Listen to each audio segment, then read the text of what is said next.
Boom boom ba boom bam ba boom bam ba boom bam bam ba dum bum bum ba boom bam. Okay. Recording. Someone might object. I'll try it next time. Did you get yours? Working on it. All right, we are, believe it or not, on page Yud. Unbelievable. We'll have to do this Said one believe it again. or not, I said unbelievable. Definitely too fast. Flying along. And we will go back a couple lines so that we will be in context. A few lines below the middle of the page, approximately 3-4 lines below the middle, the line begins Kulhi Kanal.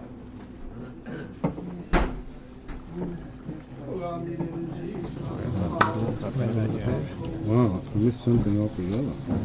What? Today's half days. Half game. What's that? I didn't realize we went so far.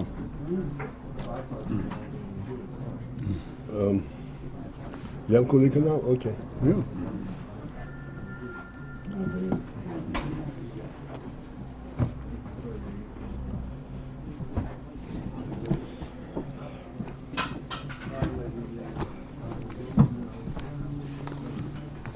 We are talking about, in principle,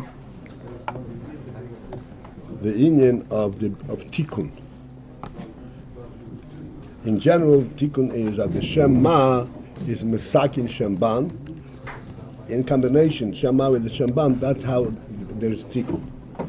And we said right in the onset, when we first got into this discussion, that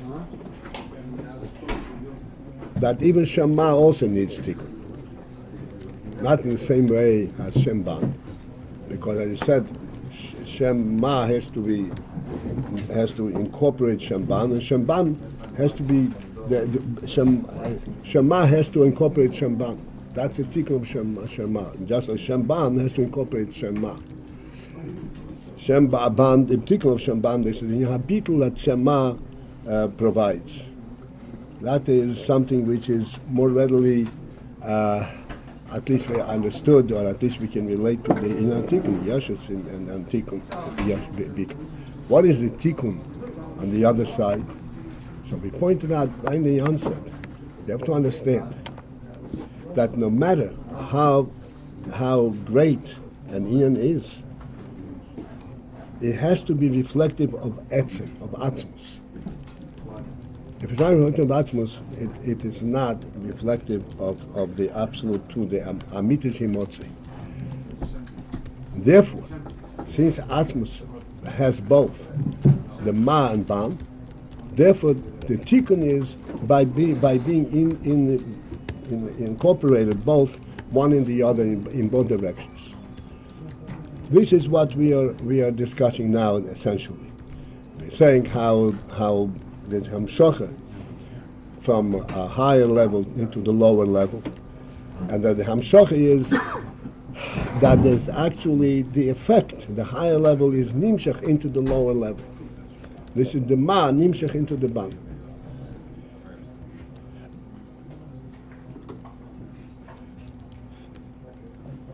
And here is where we're going to start a little bit more detailed. The line begins Kulhi Kanal, as I said, below the middle of the page. Rak sheyesh hefresh, except that we have to understand that there is a difference. Ma stands for what? And ban stands for?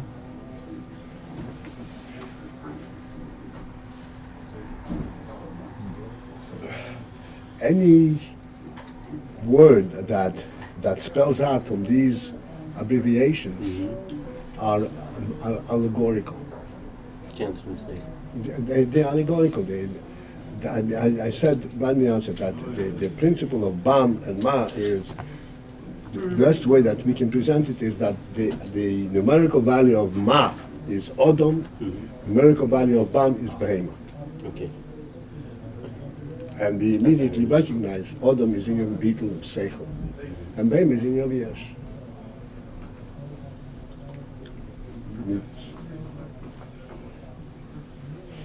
Rashi Yesh Hefresh, except that there is a difference Be'eif and Haham Shocha Mechochma Ubina Lazar, between the two phenomena where Chochma and Bina are nimshach into Zah. Zah is already is the lower madreg, is Ban, is Midas. Chochma Bina, this is Adam, this is the man. There's Hamshocha and Chochma Bina in Zah, and then the Hamshocha Shemikese LeChochma. That is another level of also a Hamshocha of Ma into Ban, because relative to Keser, Chochma is also Mitzias. And there's Hamshocha from Keser into Chochma. So this sounds like the same principle repeating itself at different levels. But it's incumbent also to understand the profound differences between these various occasions, these various occurrences. There's a difference between how the Hamshocha of Chochma Bina into Zoh relative to the Hamshocha of Keser into Chochma. And what is the difference? The Chochma Bina Zoh, where from Chochma Bina into Zoh, the Hamshocha he memahus li mahus. The Hamshocha is really Chochma Bina are much superior in a different category than Zoh. Like Seichel is in a different category than Midas, which we discussed many times. Nevertheless, there is the Hamshocha from Chochma Bina into Zoh is a true relationship, mahus li mahus. It is not just a distant message.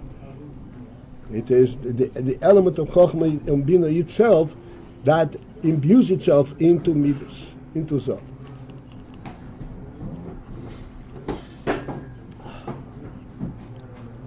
What's the stress itself? What? What's the stress itself? You'll see in contrast to Keser. First, we have to understand this. So, Meseichel Mina, Mehus Ha'oras, Memhus Le Mehus. It's a Hamshocha Mehus Le Mehus.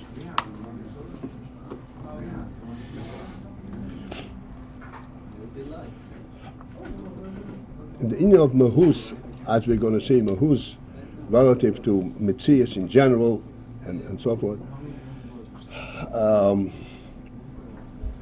So before we even get into this, I have to make a statement.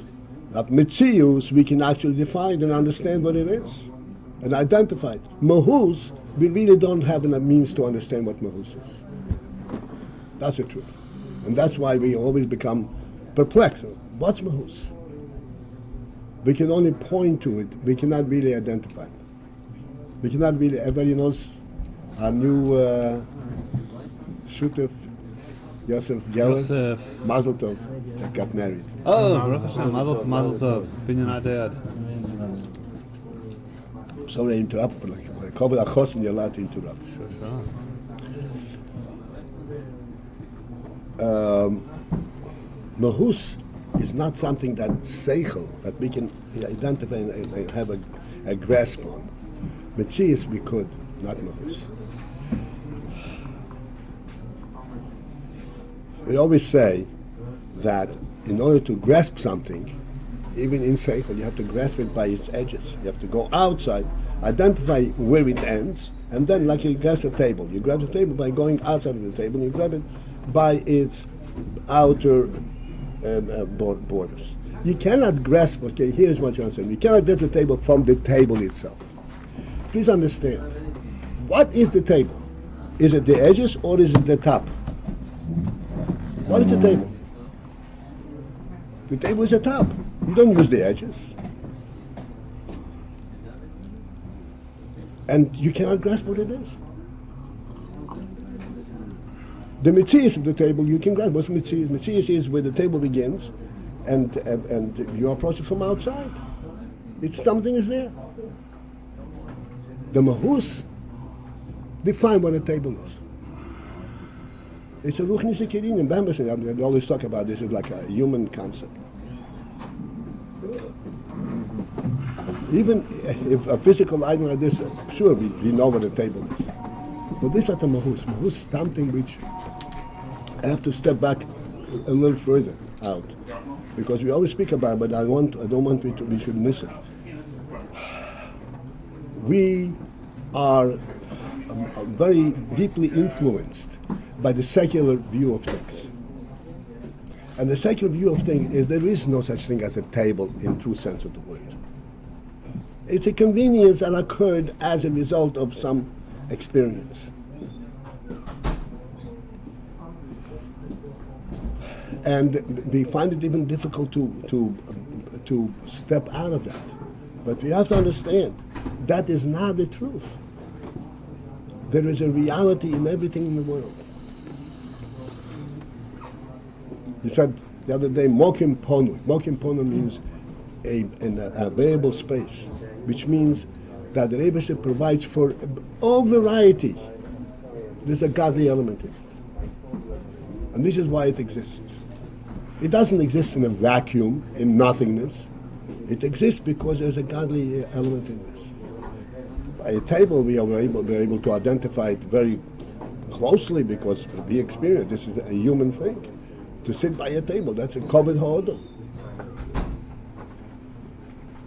This is part of human respect, of human dignity. To sit by a table and not stand and eat. Gemara says, "Oichel b'suk deima lekelev." We discussed this many times.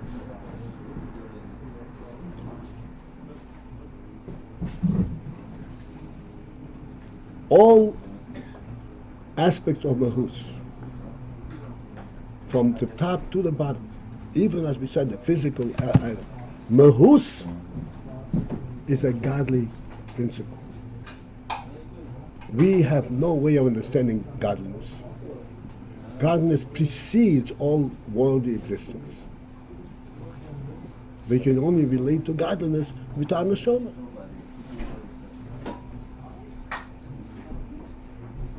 And this we will grant to be again then a human neshama. And in our seichel we sense what we have in our neshama, but others be able to understand it.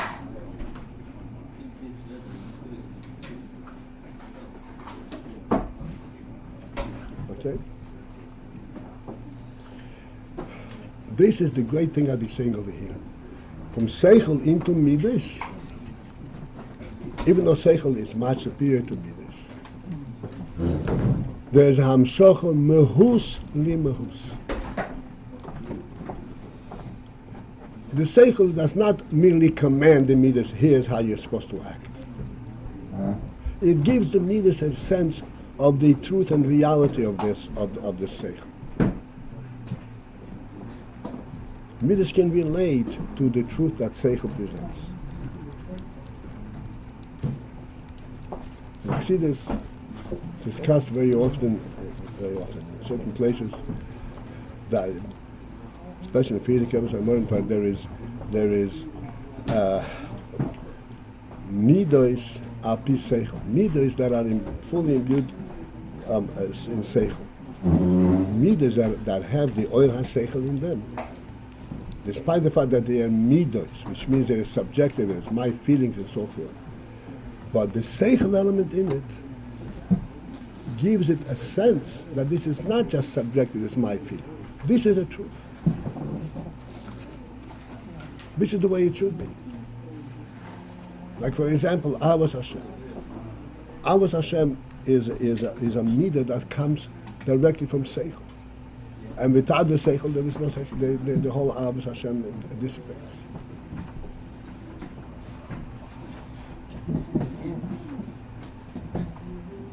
And that seichel, actually, if one really relates to that seichel, again, This is not talking Mitzvah Seichel, but Seichel in a true in of Seichel, where you have the Mahus, but the Seichel senses what the Nefesh is saying. The Rosen and Noenig Nefesh, and that comes into, as we go to see later, it comes on into Seichel. And then that Seichel can actually give life to the Midas. Give what? Life. Life. Okay.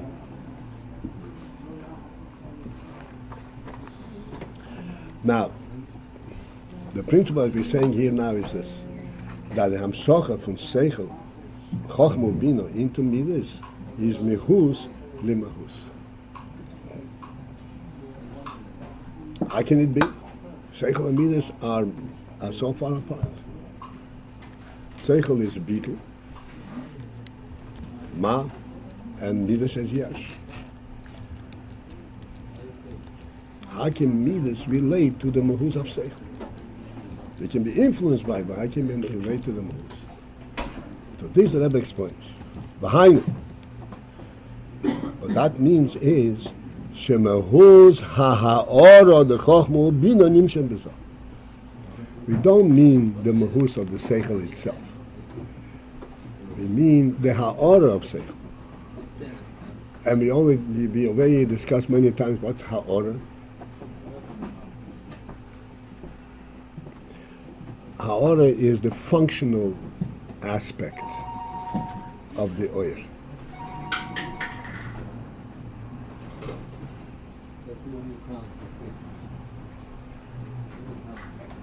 Like for example, okay, before I go to the example, the functional aspect of the oil means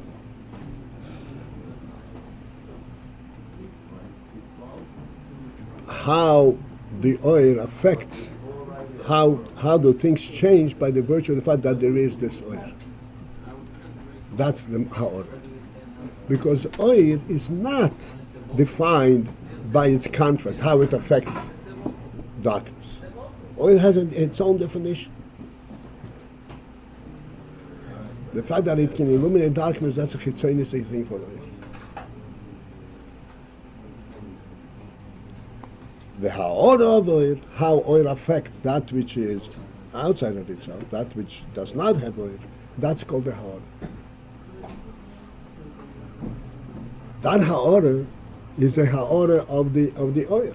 Now, why is the ha'ora of oil such that makes things visible? Because that's what light is. It doesn't sound like a mahus. Sounds like some kind of bechen. Some kind of The ha'ora, right. The ha'ora is a bechen of the mahus of oil, but that ha'ora has a mahus because it has an actual effect. Having the effect captures the mahus of it. No, doesn't capture the mahus of it. It's a mahus of the ha'ora.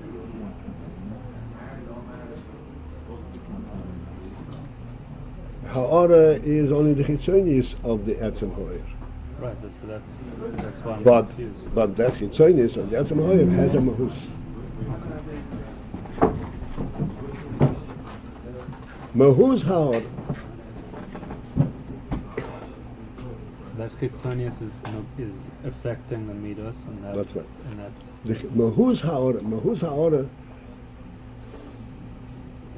Why is ha'ora? It's only ha'ora, right? It's an only functional thing, and yet we say that it has a mahus. You have to understand.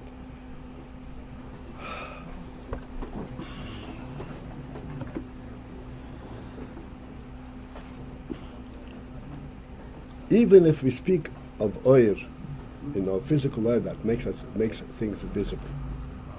Even if we speak about it at the lowest level, this is an energy a wave that hits an object and reflects back, and you can see it so forth. This is clearly only the functional, how it works. But what is the effect of it? The effect of it is that you could see. Seeing is something that is totally novel into our dark world. There is not an element in the world that lends itself to this, that say, oh, this is visible. No, not at all. This is really a mahus. It's a mahus on the level of a ha'ora. on a functional level. This is really a mahus. It's really a true godly gift. You should be able to see. Even though from the perspective of light it's Kitzoni. Even though from the perspective of real light, of the Shemesh itself, where there is, it's extraneous. But it has a real thing. What? How does it show that it's a mahus? Because it's a real chiddush. It's really. Yeah, it's a real chiddush. There's no. It means it's a mahus. Yeah, it's not just a result of a consequence of some kind of a circumstance. It really changes the whole perspective. Something novel, totally. Like you always point out that at the lowest level, you could relate to an object without coming in contact with it. That's not physically possible. Doesn't make any sense. And we pointed out also, this is important to understand,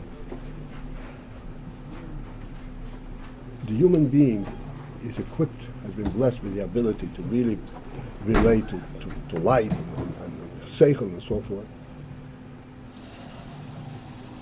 The experience of light is such that it gives you a sense of reality, of vision, of visibility, that even when we come in contact with an object in the darkness, we immediately have the ability to project what does it look like.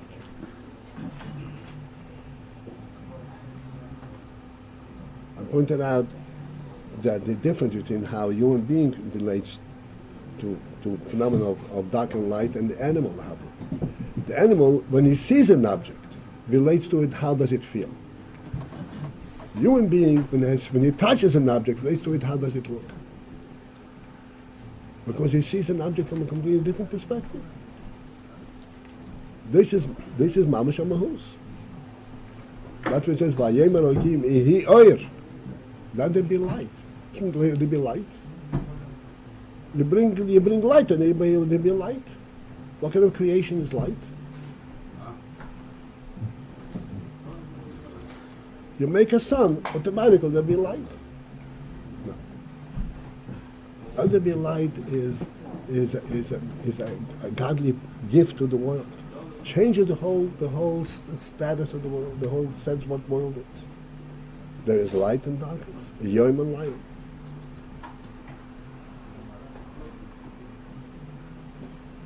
But the point from Mahus is that it changes, or the point is that you can grasp it with the hands, with silence. Some things that God has to say before. No. My mentioning that it changes is to point out that even the ha'ara is a mahus, even though it's only a ha'ara. But there is a mahus, means that there is a true gift. It is not just a consequence of some kind of two things hitting upon each other. It's really a godly creation, gift that you've done of light.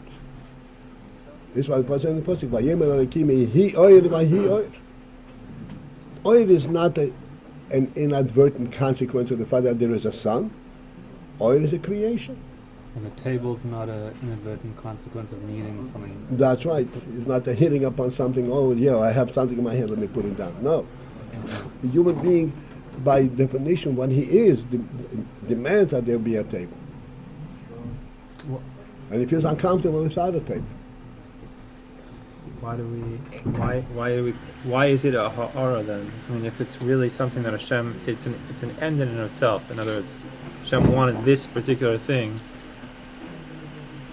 Why is it not that this is the end, this is the atzim, or this is the real thing? It's only a ha'ara of something else. It's only a ha'ara. Again, Yehuda, we discussed it many times, okay? Here's the point. We see an object because the sun shines on it. And we actually see it. The absolute truth, I mean, this is something which I can prove to you, but you have to realize in your own experience. The real truth, why? When we look at an object, we say, oh, it's light, it's nighttime. It's not because we see the daytime, it's because we know we see the sun. Because there's a sun. And what is sun? Sun is light through and through. Light is a direct contrast to darkness. Just as darkness is an absolute state of darkness. There is no element of light in it. Sun is an absolute element of light, which has no element of darkness in it. Because that we know that there is such a thing as light through and through, this is why we can translate, we can experience the light, this light element in the physical world.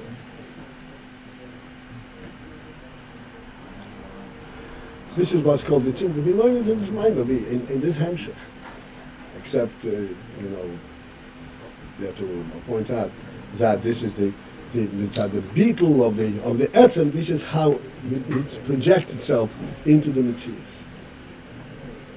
But what we actually experience in Beit light is not light. What we experience in Beit light is sun. Because the whole meaning of oyer, light, is an emanation of an etzem. Like we always point out, what's the difference between candlelight and sunlight? It's not just an intensity. Candlelight is a focused light just to make you able to see the object. Sunlight is to eliminate darkness.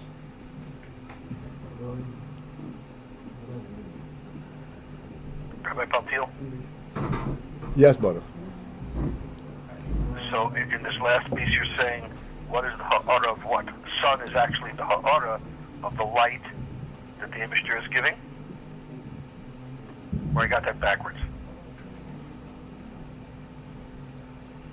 Oh, You're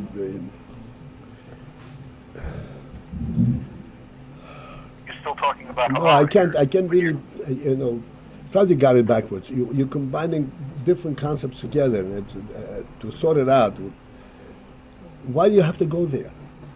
I'm just asking what's the point of this discussion of sun and To light? point out that it says, why is it only ha'ora? This is real light.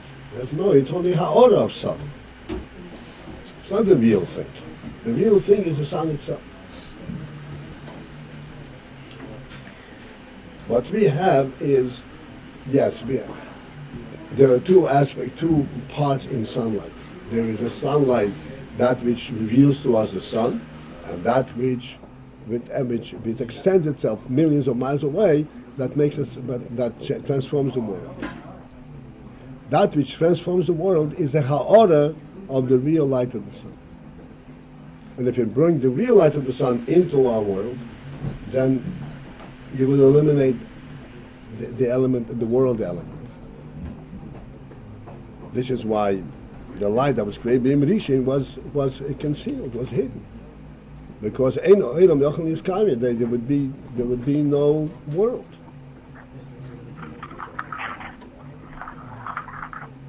To conclude this statement, what meant it won't be a world? Light, in order to combine with world, that it should be light and not eliminate world, it has to be that there's a sense that this is darkness that was illuminated.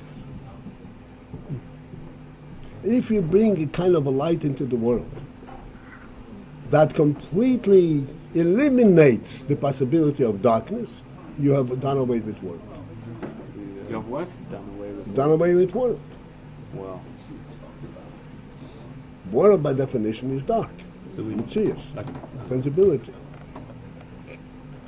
Then you bring light into it. And therefore that's why it says the light that was created in the first day was just plain light, without even being able to trace it and say, oh, there's a ball of fire from which the light comes. There was nothing there, just light, completely opposite of what world is.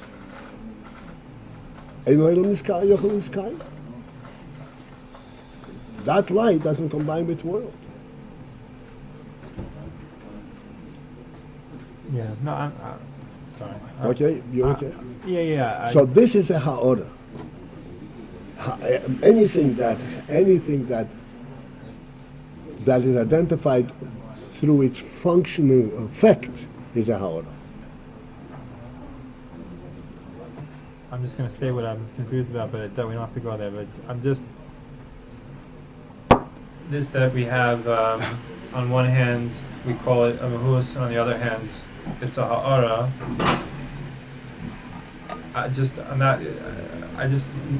trying to reconcile these two things. I don't know how exactly they fit together. That's whatever. Okay, you have the right. Good. No, fine. You get into it.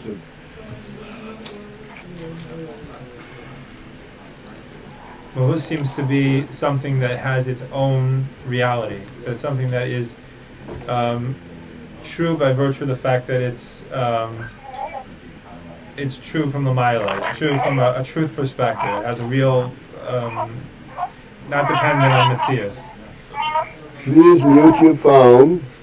That's what happens Thank at home you. too. Huh? Every time I'm speaking at home, that's what happens also. I said, whenever I speak, at home also, I know. Interrupted. Who is that? I don't know. Whoever it is, this is a really advanced baby that he can learn AyinBase. Yes. Is somebody listening to this? Okay. Yeah. Okay. Please understand the problem. Okay.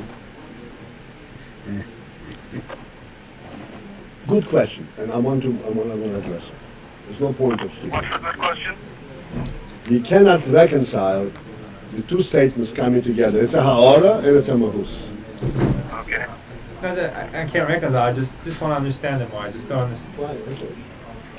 It's not like I see a real contradiction. I just don't even know No, what no, I'm I talking about. understand.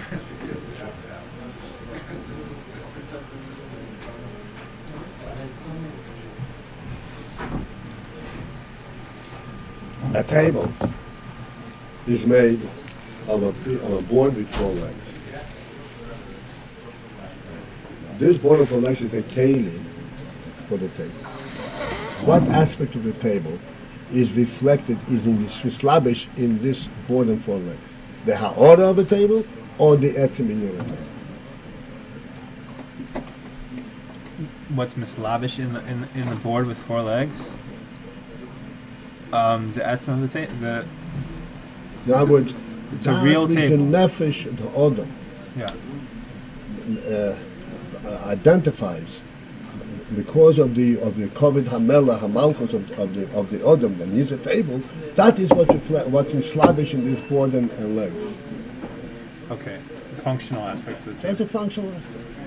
You'd have to be a real Which is the chacham to aleph. figure out Which is the that relates to That's this right. That's cover why the and world is completely oblivious. Okay. to We this. only see the functional. The only thing they are functional, and yet Which we is the pointed aleph. out that this functional aspect is a truth. It's a real. It's a right. real thing. Serves you. Okay. That's there you have a mahus. That's a ha'ara.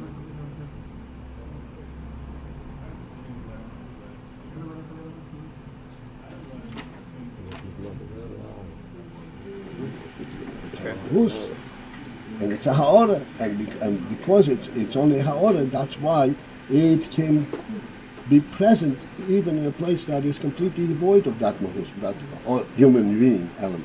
It's a physical world. So this, by saying it's a And is mahus, the implication here that the mahus itself cannot be mislavish? The mahus itself cannot be mislavish. The mahus of the higher level is not going to be mislavish in the lower level. That's right. The slapshus is only the oil, and in the oil itself is the ha'ora of the oil. That's what the slapshus is. The functional. Like we said, there's sunlight. Sunlight is a light that is essential light that does not tolerate darkness altogether. That part of sunlight that can deal with darkness and bring and illuminate the darkness, that's only ha'ara. But that's the truth. okay. So by saying that there's a mahus in ha'ara means that the world is real. Also, we're not. Reality doesn't mean just things on a very essential level. It means that, that there's a real Absolutely. reality down here that that's basically the You equivalent. know of how true that is? It's very true. You take a parchment and you write on it a pash, and you put it into a parchment box and you tie it around your arm. What did you do? Looks like a joke. And something very real is occurring.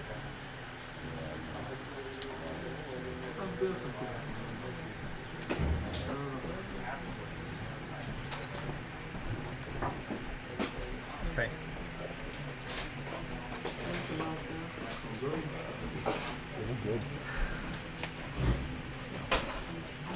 Okay. And this is what we said. Chochma bina lezo ha'amshacha hi memahus lemahus. V'aynu shemahus ha'ha'ora d'chochma bina nimshach b'zo. In other words, Zoh does not merely know that there's such thing as Chochma Bina. But Chochma Bina actually brings light to Zoh. But it's only the Ha'ora. I'm sorry, I'm jumping the gun. So here he goes on, he says, B'hainu shemahuz ha'ha'ora d'chochma bina shem Zoh.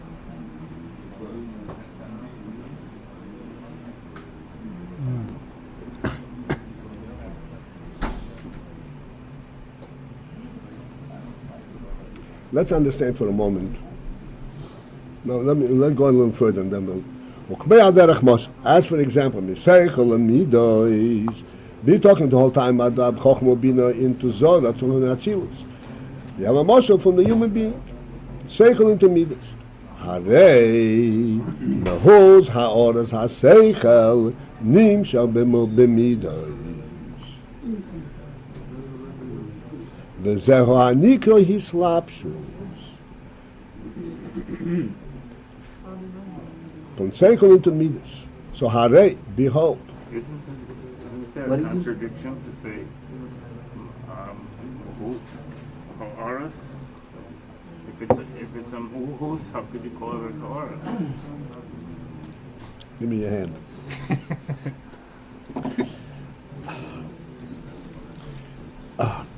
So he said like this. Mahuz ha'oras ha'seichel. Behold, the mahuz of the ha'ora of seichel. Nimshach b'midas, that comes into midas. Shezehu v'zehu anikro hislapshus. This is what they call hislapshus. In other words, the midas do not merely know that there is a seichel. Chassidus is explained that they're depending on the particular person, the degree to which his seichel is developed, and so forth. Sometimes one is misboinen in something, and the hisbonus itself illuminates his midas, comes out in midas.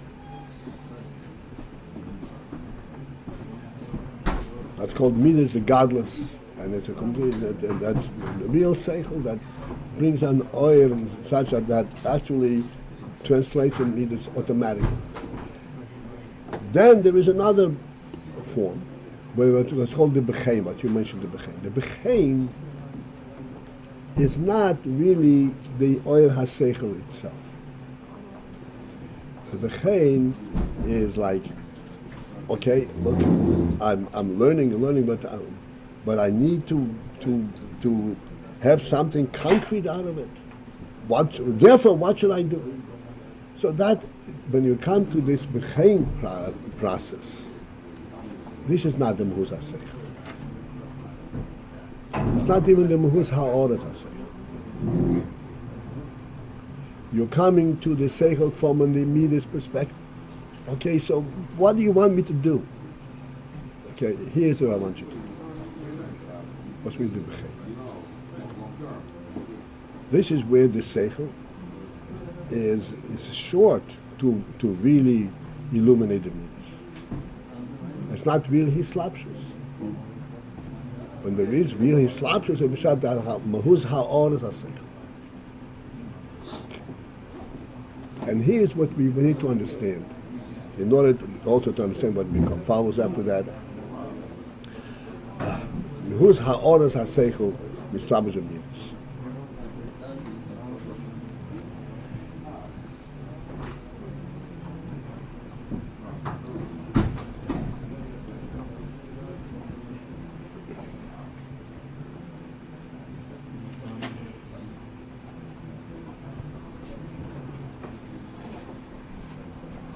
We know that there is, in the person, there is a neshama.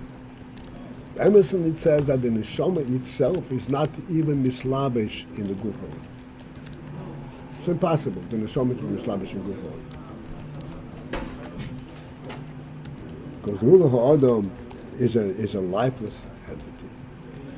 The neshama is, like we said, sun, is only life. There is no bridge between them. There's a ha'oras ha'nefesh. And this ha'oras ha'nefesh comes into the guf.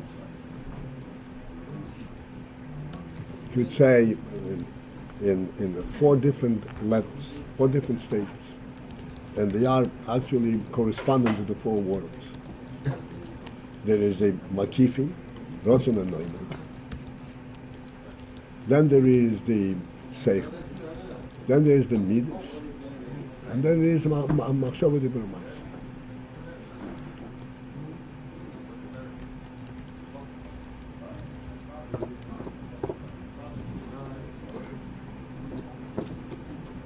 The etzem hanefesh, the highest islapshus is what's called the rotzon and noimim.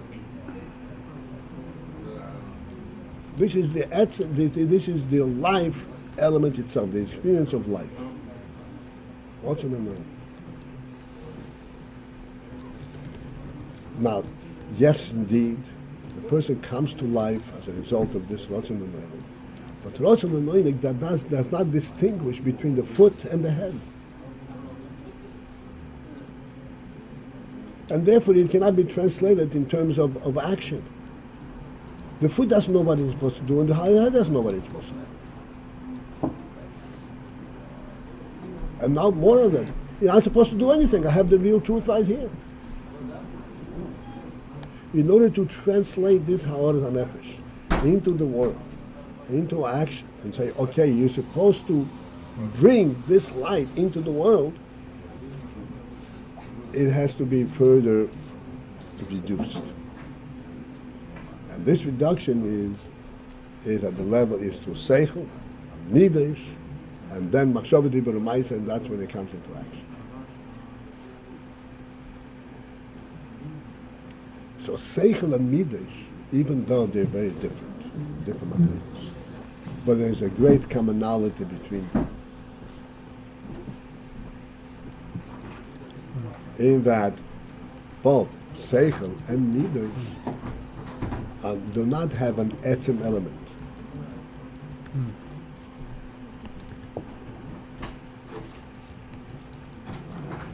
They both can have a worldly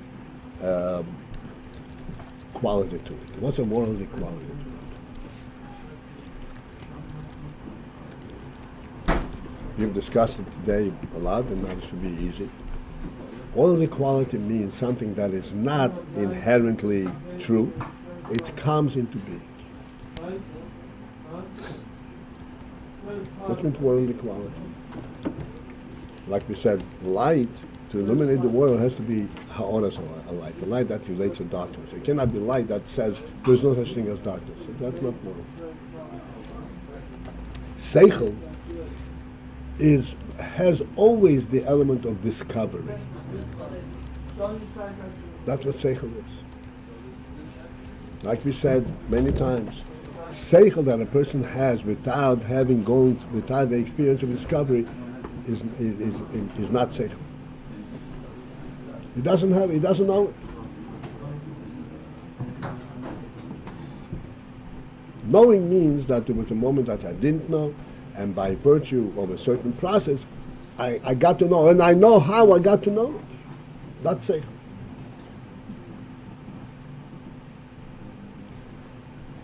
This process, this principle, that it could be not and becomes yes, that's the definition of world.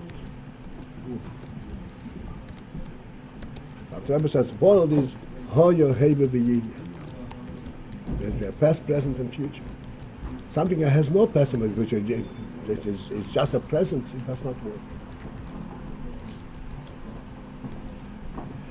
So therefore, Seichel and Midas. Past means always was. No. Past means there was a moment where it not. And Seichel has a past. What's a past in Seichel? That which is higher than Seichel. And Seichel relates to that which is higher than Seichel. But it's higher than Seichel, it's not Seichel. Then there is Seichel, and there is it goes into Midas.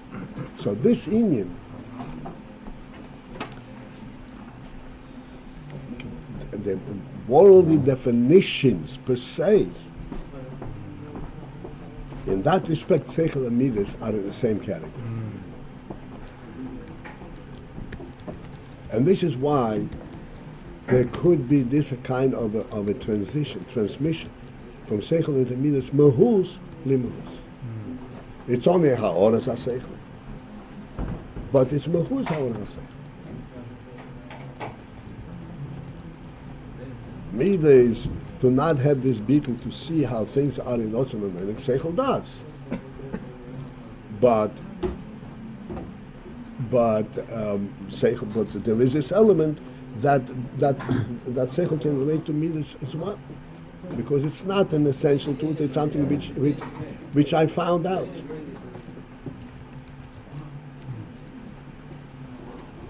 In order for a Rab to teach children, to teach a Talmud,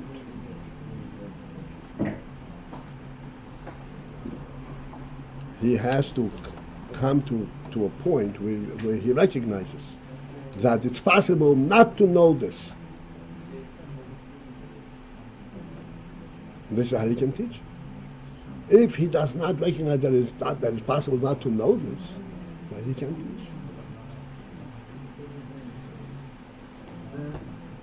So how could he do it if he doesn't know? Huh? How could a Rav make it that? If he knows it, how could he think that it's possible? This is the pshat that he has to something and come to a different level, to the level of the Talmud. But if he knows it, is he fooling himself? What? If he knows it, how does the Rav? Because he also, in Seichel, he also got to know it at one time. He wasn't born knowing.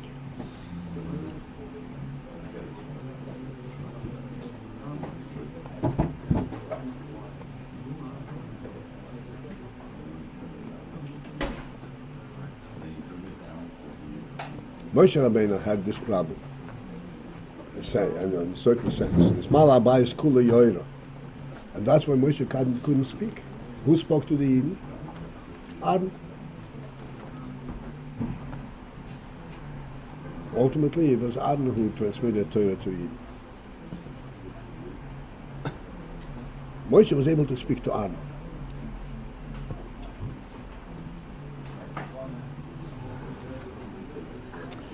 Okay. I think this is the extent to which we're going to go, but I think it's quite clear we have identified many in them. So he says, "Who's ha'oz ha'seichel nimshach b'midos v'zeu ha'nikra hislapshu." And this is what's called hislapshu. Hislapshu is a b'shad. Not I'm standing I'm at a distance and I'm telling you something. No, I get involved into the midos. Seichel gets involved in the midos. The ha'oz ha'seichel. How can Seichel be involved in Midas? Seichel is higher than Midas. Seichel is in the objective level in Beetle. Because it's a Ha'ara, because Seichel is also something which is, I said, there's a discovery, and therefore it can relate to Midas. It can relate to something that has no connection to higher than Seichel. That's a mitzvah. But it's only the Ha'oras HaSeichel. Even the etzem of Seichel, though, can also, it's not, it can relate to midos. In other words, it's on that same it's level. In the same world. Same world, the same world. But not in the same level.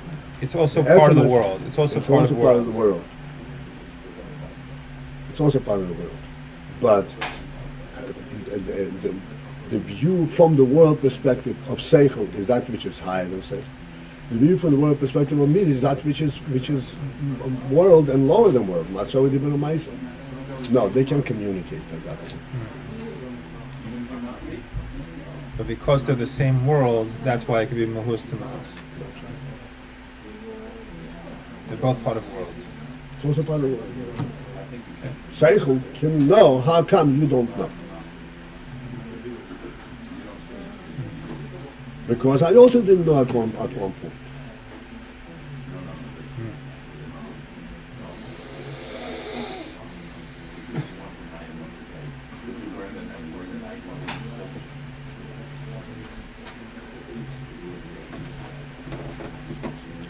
And this is what's called hislapshus, that Seichel actually imbues itself into the midas and relates to the midas and understands what midas are.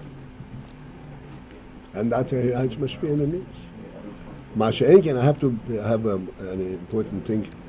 Masha'enkin, ha-mekesser l'chochma, whereas mekesser l'chochma, ha-chochma me'ayin timotzei. Chochma me'ayin timotzei. Chochma does not come from the etzem ha-kesser, from who's ha-kesser. And this we'll have to leave for tomorrow.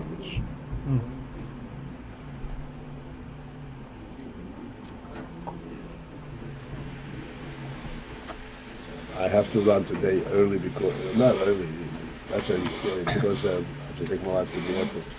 So, I'm sorry, it'll be your closing shot for today. Have a good day. Sure, Rabbi Paltiel. Call Rabbi to. Paltiel, can I just ask you quick, do you know when Fogel gets up, or did they already get up? You know something that I don't think they already get out. I don't know when they get out. Fogel has one? Fogel, yeah, Mrs. Fogel, it's called to Total Saga. I didn't Mrs. know at Fogel all. has Mrs. Fogel, that's right. I don't think they got up yet. I think it's towards the end of the week when it happened. I see. Okay, I couldn't tell, Rabbi I got yours, I guess. Cool.